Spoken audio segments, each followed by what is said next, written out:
ಯಾಕೆಂದರೆ last time 3rd week of ಮೇನಲ್ಲೇ ಮಾಡಿದ್ವಿ, ಬಟ್ ಅವಾಗ ಮಳೆ ಬಂದುಬಿಡ್ತು. ಮತ್ತು ಈ ಸರಿ 15ರ ನಂತರ ಮುಂಗಾರು ಬರುತ್ತೆ ಅನ್ನೋ ಒಂದು ಫೋರ್ಕಾಸ್ಟ್ ಇರೋದ್ರಿಂದ ನಾವು ಒನ್ ವೀಕ್ ಅರ್ಲಿಯಾಗೆ ಮಾಡಿದ್ದೀವಿ. ಎಷ್ಟು ಸ್ಟಾಲ್ಗಳು ಹೇಗಿದೆ ಮೇಡಮ್? ಸ್ಟಾಲ್ಸು 28 ಸ್ಟಾಲ್ಸ್ ಇದೆ, ತುಂಬ ವೆರೈಟೀಸ್ ಬಂದಿದೆ. ಸೊ ರೆಸ್ಪಾನ್ಸು ಇವತ್ತಷ್ಟೇ ಶುರುವಾಗಿದೆ, ಚೆನ್ನಾಗಿದೆ. ಈಗ ಬೆಳಗ್ಗೆಯಿಂದ ನಾಳೆ ನಾಡದ್ದು ಇನ್ನೂ ಹೆಚ್ಚಿನ ಜನ ಬರೋ ನಿರೀಕ್ಷೆ ಇದೆ.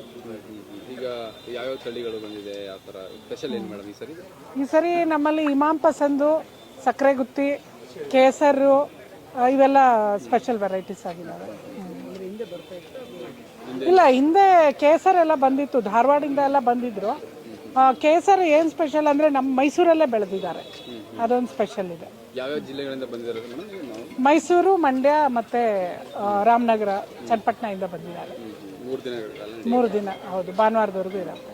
ಮಳೆ ಬರುತ್ತೆ, ಹೇಗೆ ತಗೊಂಡಿದ್ದೀರಾ ಮೇಡಮ್? ಎಲ್ಲ ಹಾಕಿದ್ದೀವಿ, ಮಳೆ ತಡೆಯೋಕ್ಕೆ ಎಲ್ಲ ಹಾಕಿದ್ದೀವಿ. ಅದ್ರ ಮೇಲೂ ಜೋರಾಗಿ ಮಳೆ ಬಂದರೆ ಏನು ಮಾಡೋಕ್ಕಾಗಲ್ಲ. ಜನರು ಎಕ್ಸ್ಪೆಕ್ಟ್ ಮಾಡಿರ್ತಾರೆ, ಯಾಕಂದ್ರೆ ಲಾಸ್ಟ್ ಟೈಮ್ ಹೆಚ್ಚು ಮಳೆಗೆ ಇತ್ತು, ಈ ಸರಿ ಇನ್ನೂ ಜಾಸ್ತಿ ಇರುತ್ತೆ, ಎಷ್ಟು ಜನ ಬರ್ತಾರೆ? ಇಲ್ಲ, ಈ ಸರಿ ಮಳಿಗೆಗಳು ಕಡಿಮೆ ಆದ್ರೂ ವೆರೈಟೀಸ್ ಜಾಸ್ತಿ ಬಂದಿದೆ. ವೆರೈಟೀಸ್ ತುಂಬ ಇದೆ, ಮತ್ತೆ ತುಂಬ ಎಲ್ಲ ಅಂಗಡಿಗಳಲ್ಲೂ ತುಂಬ ಹಣ್ಣುಗಳು ಬಂದಿದೆ. ಹಾಗಾಗಿ ಜನಗಳಿಗೇನು ಬೇಸರ ಆಗಲ್ಲ ಅನ್ಕೊಳ್ತೀವಿ. ಏನಕ್ಕೆ ಮೇಡಮ್ ಕಾರಣ ಕಡಿಮೆ ಮಾಡಿದ್ದು, ಏನಾದ್ರು ಉದ್ದೇಶ ಇದೆ?